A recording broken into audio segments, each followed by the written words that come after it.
안녕하십니까. 혼란한 정치 시사 이야기를 술술 풀어보는 선거권의 혼술 1월 30일 토요일에 인사드립니다.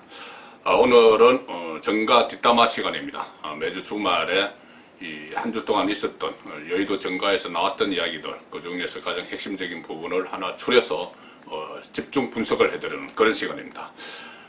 이번 주 여의도 정가의 화제는 단연 윤석열 대선 지지율 하락, 추락 이 이야기였습니다. 그리고 또 범여권에서는 민주당 소속이죠. 이재명 경기도지사가 치고 올라가고 이낙연 민주당 대표는 또 지지율이 빠지는 박근혜 이명박 3연론 그 후폭풍의 결과다. 자, 그런 분석이 있었고, 또 윤석열의 지지율이 빠지는 것은 추미애와의 갈등이 일단 낙됐죠. 추미애 장관이 물러나고 박범계 장관이 들어섰기 때문에 그런 상황에서 추미애가 때리면 때릴수록 윤석열의 지지율이 올라갔는데 두 사람이 충돌이 멈추니 지지율도 침체하거나 떨어지고 있다. 자, 그런 분석들이 계속 나왔는데 좀 더 신청적으로 분석을 해드리면서 아울러 이 차기 대통령 선거가 1년 남았죠. 내년 3월인데 1년 남짓 남은 이 상황에서 대권 구도가 전체적으로 출렁이고 있는데 이 대권 구도가 어떻게 될지 그 부분을 집중적으로 짚어드리겠습니다. 범여권은 이재명이 치고 올라가고 이낙연은 하락하고, 음야권은 다른 주자들 원희룡, 홍준표, 유승민 다 고만고만한 그런 사이에서 윤석열의 지지율은 하락하는 추세다. 그렇게 일단 정리가 됩니다. 그런데 이 추세가 앞으로 몇 가지 변곡점을 거치면서 또 출렁이겠죠. 절대 이대로 그냥 가지는 않을 겁니다. 일단 4월 재보선, 서울시장과 부산시장 재보선이 있고 7월 되면은 윤석열 검찰총장이 검찰총장 임기를 마치고 퇴임하기 때문에 그런 점들도 다 변곡점이 될 수가 있습니다. 그리고 지금 1년 남짓 남았는데 차기 대선, 역대 대선에서 1년을 앞둔 시점에 어떤 대세론을 구가를 했든지 아니면은 여론조사 1위를 했던 사람들이 결국 대권에 실패하거나 아니면 아예 출마조차 하지 못한 그런 경우가 상당히 있었기 때문에 지금 1년 전에 지금 대선 지지율은 거품이 될 수도 있습니다. 물론 현실이 될 수도 있지만 지금 역대 대선 결과를 보면 그렇습니다. 우선 2017년 5월 대선이죠. 원래 12월인데 박근혜 전 대통령 탄핵으로 조기 대선이 실시된 그때 보면은 2015년을 전후해서 2016년까지 초까지 여론조사 1위 자리를 차지해본 사람만 모두 4명이나 있었습니다.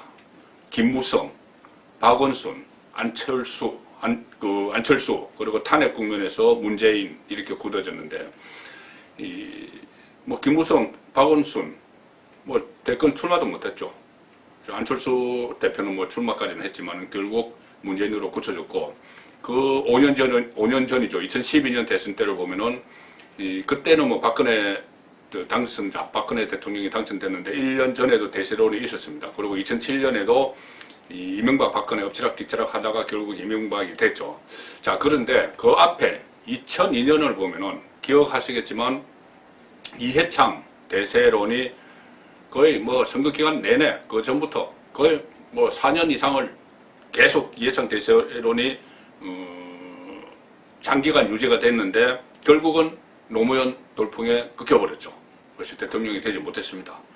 그 전 5년 전에 또 1997년 대선을 보시면은 1997년에 당시 신한국당에서 이른바 구룡 이런 말이 나왔었죠. 구룡 해서 그 중에서도 박찬종, 이인재 이렇게 여론조사에서 1위를 엇갈려서 차지하고 그렇게 했는데 결국은 김대중 후보에게 졌습니다.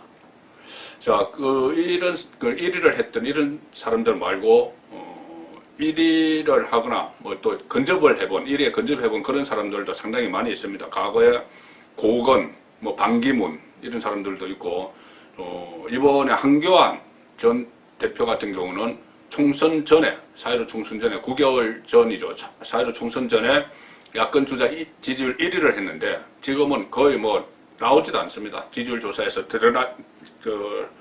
그 대상도 되지 않는 그런 상황이 됐습니다. 그래서 결국 지금의 1강 2중 구도는 1강 2중, 1강 이재명, 2중 윤석열, 이낙연 이 구도는 언제든지 깨질 수 있다. 그 말씀을 제가 드리고 싶은 겁니다.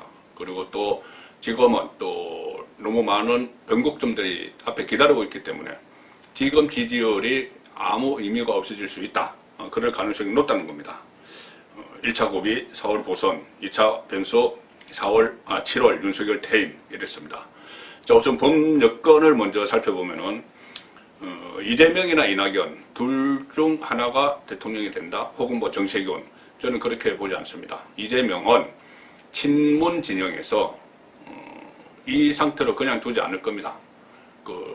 지난번 지방선거, 경기도지사 선거, 그리고 대통령 후보 경선 때 문재인, 이재명이 맞붙었을 때 상당히 격렬하게 양쪽이 싸웠죠. 뭐 해경궁 김씨 논란까지 막 일어나면서 서로 감정이 아주 악화된 그런 상황에서 지금 이재명이 한풀 꺾고 들어가지만은 친문 지지층의 한숨을 차야 돼서 꺾고 들어가지만 결국은 만약에 이재명 정권이 만약에 들었으면은 이 친문 진영에서는 상당히 어려움에 처할 수가 있습니다. 그렇기 때문에 이재명을 포스터 문재인으로 앉힐 수는 없다. 그런 인식이 상당히 강하고, 이낙연 같은 경우는 호남 출신이 아무래도 약점이죠. 지역연합을 안 하면은 안 됩니다. 진보 정권이 3번 집권을 했는데 그동안 다 지역연합했죠. 김대중, 호남, 김종필, 충청도. 그래서 DJP 연합을 했었고, 또 노무현 문재인 정권은 호남과 연합을 했습니다. 그런데 주자는 PK에서 나오고 호남의 지지를 받는 그런 구도였죠. 그래서 호남에서 주자가 나와서 PK 지지를 받기는 어렵기 때문에 이낙연으로서는 어렵다. 자, 그래서 결국 친문 진영에서는 친문 쪽에 가까운, 문재인 쪽에 가까운 그런 주자를 내세우려고 할 텐데, 일단은 그 전 단계로 총동원령을 내렸다. 이런 말이 여의도 선거에 파다하게 나들고 있습니다. 총동원령. 뭐냐 하면 양정철 전 민주연구원장이 그때 뭐 총선 그림도 그리고 대선 그림도 그리고 막 했죠. 그래서 양정철 원장의 아이디어에서 나왔다 이런 말인데, 그래서 당시에 지금 미국으로 떠난다고 했는데 어쨌든 한창 이 구도를 막 그리고 있을 때 이낙연, 이재명, 정세균 다 만나서 이대로는 안 된다. 이대로 하다가는 우리가 정권을 뺏길 수 있다. 그래서 일단 각 권역별로 모든 가용한 자원, 인력 자원이 다 총출동해서 우리가 붐을 일으켜야 된다. 이런 이야기를 했다는 겁니다. 그래서 그때부터 여의도 선거에 놔두는 이야기가 친문 13용 등판론입니다. 13용. 보통 대권주자들을 잠룡 그렇게 하죠. 제가 좀 전에 말씀드린 대로 1997년에 당시 신한국당에서 구룡 뭐 이렇게 이야기를 했죠. 근데 지금 13용 등판론이 제기가 되고 있다. 이 이야기입니다. 친문이든 비문이든 대권주자 총동원령을 내려서 판을 한번 흔들자. 그래서 지금 이재명, 이낙연으로 굳혀가는 이 판을 흔들어버리자. 그리고 이 상태로 가면은 정권 재창출이 어려울 수가 있기 때문에 모두 다 총출동을 해서 그 중에서 붐을 일으켜서 흥행을 해서 한 명을 뽑아내자. 그래서 가급적이면 친문 진영으로 하려고, 친문 주자로 하려고 하겠죠. 자, 그래서 13용 등판론 이것이 제기가 되는데 기존의 3명, 이재명, 이낙연, 정세균 외에 10명을 더 갖다 붙이니 13명이 됐습니다. 그래서 13용 등판론 이렇게 되는데, 친문 쪽에 우선 보면은 임종석 전 비서실장, 이광재 의원, 김두관 의원, 이인영 통일부 장관, 양성조 충남지사, 최문순 강원지사, 김경수 경남지사, 김경수 대법원 판결이 남아있죠. 만약에 대법원 판결에서 무죄를 받으면 다른 주자들 거의 필요 없습니다. 김경수가 바로 친문 주자로 치고 나갈 텐데, 최근에 법원 분위기가 제가 어제도 설명드렸다시피 문재인 정권 쪽에 유리하지 않은 그런 쪽으로 판결이 많이 나기 때문에 김경수의 해생은 어렵다. 다들 그렇게 보고 있습니다. 그리고 또 김부겸, 추미애. 이 김부겸, 추미애는 친문은 아니지만은 문재인 정권에서 행안부 장관을 했고 법무부 장관을 했고, 특히 추미애 장관 같은 경우는, 전 장관 같은 경우는 윤석열 축출에 그렇게 애를 썼기 때문에 친문 열성 지지자들은 긍정적으로 보고 있습니다. 그래서 이런 주자들이 있고, 박용진 최근에 대권 사실상 출마해보겠다고 이야기했죠. 아직 소장파지만 민주당 안에서 유일하게 쓴소리를 내는 박용진까지 합해서 흥행을 위해서 13용이 총 출동하자 이겁니다. 자, 그 중에서 추미애는 뭐 더 이상 설명드릴 필요가 없을 것 같고 임종석이 저는 주문을 하는데 임종석에 주목을 합니다. 임종석 비서실장 초대 비서실장이죠. 문재인 정부에 최근에 재난지원금을 선별 지원해야 된다 이렇게 해서 지금 지지율 1위 이재명은 보편 지원이죠. 모든 국민에게 주자인데 그러니까 각을 세웠습니다. 어려운 것을 먼저 줘야 된다. 어려운 것을 집중적으로 줘야 된다. 그래서 각을 세웠고 얼마 전에 또 최재형 감사원장을 아주 강하게 비판을 했죠. 뭐 윤석열과 비교해서 막 비판을 했습니다. 그리고 윤석열이 직무정지를 당했다가 법원 판결로 복귀를 하니 그때 SNS에 글을 올려서 문재인 대통령이 상당히 외롭다. 그래서 내가 뭔가 할 일을 찾겠다 이런 이야기까지 했습니다. 이 임종석은 울산시장 선거 부정 개입 의혹 사건, 그 사건의 정점에 있는데 아직 어떤 기소는 안 된 상태입니다. 그래서 그런 것들 돌파하기 위해서라도 본인이 대권 행보를 할 수가 있습니다. 보통 좀 불리한 사건이 있으면은 본인이 어떤 정치적인 목소리를 많이 내면은 거기에 대해서 검찰이나 경찰이 수사기관이 수사를 적극적으로 하기가 어렵죠. 마치 탄압을 하는 것처럼 되기 때문에. 그래서 그런 차원에서라도 임종석은 대권 행보에 돌입을 할 것 같습니다. 이번에는 범야권을 보죠. 윤석열 지지율 하락, 그 원인은 저도 말씀드렸고 언론에서도 뭐 계속 보도가 됐습니다. 하나는 추미애의 퇴장. 추미애가 때릴수록 지지율이 올라갔는데 추미애가 사라져버리니 지지율이 정체되거나 내려갔다. 그리고 두 번째는 문재인의 김빼기. 문재인 대통령이 신년 기자회견에서 윤석열은 뭐 문재인 정부 검찰총장이다. 그리고 정치 목적으로 수사한다고 보지 않는다. 정치할 것으로도 보지 않는다. 이런 이야기하면서 김을 빼버렸습니다. 어떻게 보면 고도의 정치 수련인데 그래서 좀 잠잠해지는 그런 분위기가 또 지지율 하락에 일조를 했고 강성보수청의 회의론도 있습니다. 박근혜 전 대통령이 대법에서 최종징역형 22년이 확정이 되고 또 이재용 삼성전자 부회장이 법정 구속이 됐죠. 최근에. 자, 그런 일들이 결국 이 사건을 수사를 실질적으로 이끌었던 인물이 윤석열이기 때문에 강성보수가 그때 일을 떠올리면서 돌아섰다. 그래서 지지율이 낮아졌다. 이런 이야기가 나오고 또 하나는 윤석열에 대한 허무론입니다. 허무론. 왜 그러냐면 지금까지 계속 한 1년 가까이 윤석열이 대권주자 지지율 조사 대상에 막 올라가고 했는데 윤석열이 정치를 한다고 한 적은 없죠. 그리고 더구나 앞으로도 정치를 할지 안 할지 그 부분이 불확실합니다. 그런 상황에서 계속 윤석열 지지 하기가 좀 허무하다는 거죠. 가령 예를 들어서 코리아 컨설팅, 윈지 코리아 컨설팅이라는 여론조사 회사가 윤석열이 대선에 출마할 걸로 보는지 그것을 물은 설문조사가 있습니다. 16일, 17일 사이에 한 건데 거기 보면은 윤석열 출마하지 않을 것이다. 이게 45.9%였고 출마할 거다가 33.9%였습니다. 그러니까는 많은 국민들이 윤석열이 출마하지 않을 걸로 보는 거죠. 그렇기 때문에 계속 출마하지도 않을 사람을 지지하는 데는 한계가 있겠죠. 자, 그래서 지지율이 정체되거나 떨어진다. 그런 분석이 나오는 겁니다.